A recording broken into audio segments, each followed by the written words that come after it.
में बीएसएफ के काफिले पर हमला करने आतंकियों के निशाने पर सेना के जवान और अमरनाथ यात्रा में शामिल श्रद्धालु। न्यूज़ 24 को मिली एक्सक्लूसिव जानकारी के मुताबिक आतंकियों के हैंडलर कासिम ने उन्हें 2 बड़े टारगेट दिए थे।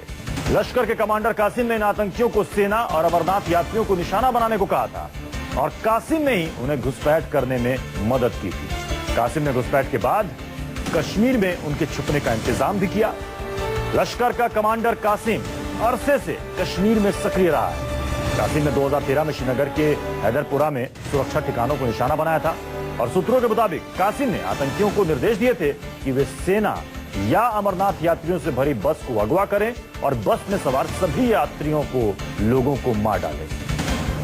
यह खुलासा हुआ है आतंकियों का हैंडलर कासिम, इसने निर्देश दिए थे घुसपैठियों को, आतंकियों को कि आपको सरहद के पार जाकर क्या कुछ करना है। आसिफ हमारे संवाददाता इस वक्त जुड़ चुके हैं। आसिफ, और क्या जानकारी मिल पाई है? देखिए सतीश, काफी अहम जानकारी है ये दे रहा है नवीद, जो जिंदा पकड़ा गया मिलिटेंट है उधमपुर हमले में।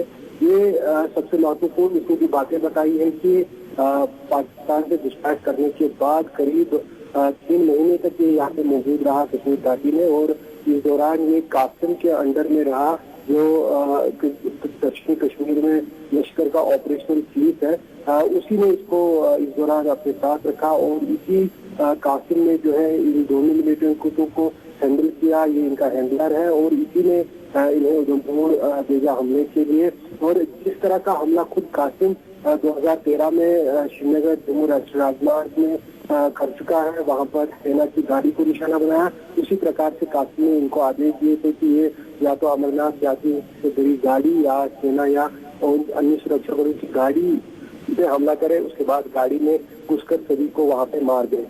लेकिन जिस प्रकार से आपने देखा कि कैसे यहाँ पर जो है बीएसएफ जवानों ने हिम्मत दिखाते हुए इस हमले को नाकाम, इनके इरादों को नाकाम बना दिया। आसिफ, नावेद ने अब तक और क्या कुछ उगला है? देखिए, नावेद ने और बताया है कि वो 11वीं तक पढ़ा है। 11वीं में वो ड्रॉप आउट हुआ है स्कूल से और उसके बाद वो लश्कर के साथ मिला, लश्कर के ट्रेनिंग कैंप्स में मौजूद रहा।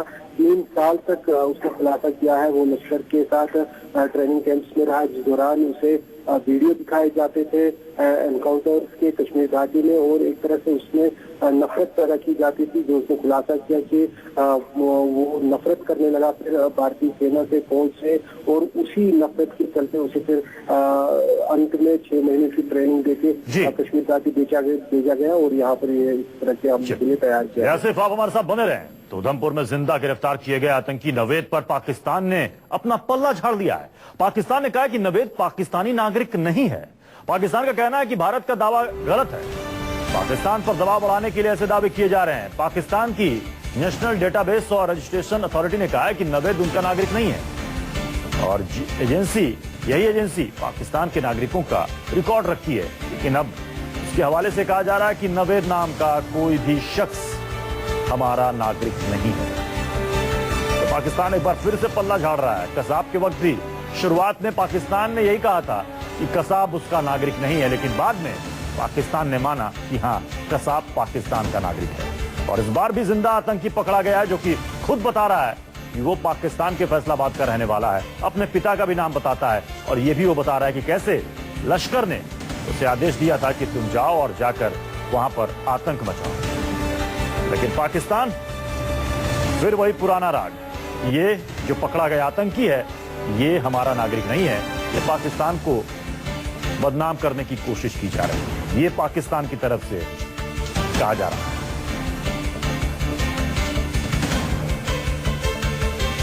तो रात कल ही ये नवेद पकड़ा गया था उधमपुर में, जहां पर 2 जाबाजों ने, आम सिविलियंस ने इसे पकड़ा था और सेना के हवाले किया था।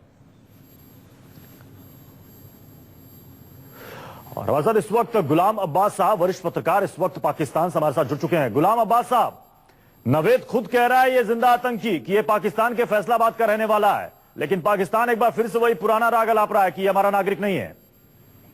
देखें, पाकिस्तान के फॉरेन ऑफिस की जानिब से जब कल से मीडिया पे खबरें चल रही हैं इंडिया के, उसके हवाले से आज एक स्टेटमेंट जारी किया गया जिसमें उन्होंने बताया कि इंडियन हाई कमीशन को आज कॉल किया गया था जिसके बाद डिप्टी हेड मिशन जो है वो फॉरेन ऑफिस पहुंचे, जिसके बाद पाकिस्तान की जानिब से LOC के मुद्दे पर और खासकर इस नवेद के मामले पर बात की गई और उन्होंने कहा कि इंडिया जो है वो इल्जामात लगाना, पाकिस्तान ने ये बोला कि बंद करे, अगर कोई एविडेंस है, कोई चीज है तो through proper channel officially Pakistan के हैंड ओवर किए जाए ताकि पाकिस्तान इसकी जांच करे। दूसरी जानिब जो नादरा है, NDRA national database authority Pakistan का ये अदारा है, उसकी जानिब से एक स्टेटमेंट जारी किया गया जिसमें कहा गया कि उनके पास इस नवीद का किसी किस्म का कोई रिकॉर्ड नहीं है, कोई डेटाबेस नहीं है, जिस वजह से उन्होंने ये रद्द कर दिया कि नवीद जो है वो पाकिस्तानी सिटीजन है।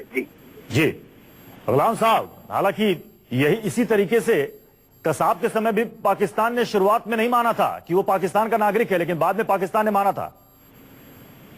देखें, बात यह है कि पाकिस्तान अभी भी ये कह रहा है कि अगर कोई चीजें अभी इंडिया के मीडिया में आ रही हैं, ये सारी चीजें भारतीय मीडिया में आ रही हैं, ऑफिशियली तौर पर कोई चीज हैंडओवर नहीं की गई, तो अगर पाकिस्तान ने इंडियन हाई कमीशन को कॉल किया है, उनको बुलाया है, तो उनसे यही मांग की है कि अगर कोई ऐसी चीज है तो उसको पाकिस्तान से शेयर किया जाए और अगर नहीं है तो इल्जामात ना लगाए जाएं। तो मेरा ख्याल है कि जब भारत की जानिब से ऑफिशियली तौर पर ऑफिशियल चैनल के थ्रू अगर ये इन्फॉर्मेशन शेयर की जाती है तो उसके बाद लाजमी तौर पर बात होगी, इसके ऊपर इन्वेस्टिगेशन भी होगी, जांच भी होगी, जो कि मीडिया सवाल यह गुलाम अब्बास साहब, बिना जांच के तुरंत पाकिस्तान ने तो ये कह दिया कि ये हमारा नागरिक है ही नहीं।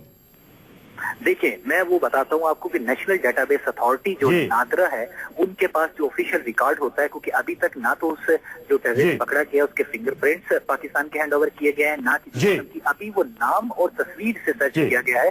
तो अभी जब हैंडओवर किए जाएंगे एविडेंस, फिंगरप्रिंट्स, उसके बाद जो सिचुएशन होगी उसके बाद पता लगेगा। लेकिन